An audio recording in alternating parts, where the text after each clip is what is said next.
গীতায় বলা জীবনের কয়েকটি মূল মন্ত্র। শ্রীমদ্ ভাগবত গীতায় বলা হয়েছে যে আমাদের প্রত্যেকের জীবনের 3টি মন্ত্র মনে রাখা জরুরি।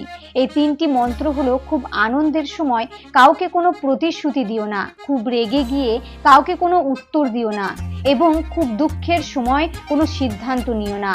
শ্রীকৃষ্ণ বলেছেন, যে ব্যক্তি পরিষ্কার ও সোজাভাবে কথা বলেন তার কথা অনেক সময় রূঢ় লাগতে পারে, কিন্তু তিনি কখনো কারোর সঙ্গে প্রতারণা করেন না। অনেক সময় আমরা জীবনের কোনো বড় সমস্যা থেকে এমনভাবে বেরিয়ে আসি যেন কেউ আড়ালে থেকে আমাদের সাহায্য করছে। এই অদৃশ্য শক্তি হলো ভগবান। শ্রীকৃষ্ণ গীতায় বলেছেন যে রাগ খারাপ, কিন্তু যেখানে রাগ দেখানো দরকার সেখানে রাগ দেখানো উচিত। না হলে যারা খারাপ কাজ করছে তারা কখনো বুঝবে না যে এটা তাদের করা উচিত নয়। তুমি রাগ না দেখালে তারা সবসময় অন্যায় করেই যাবে।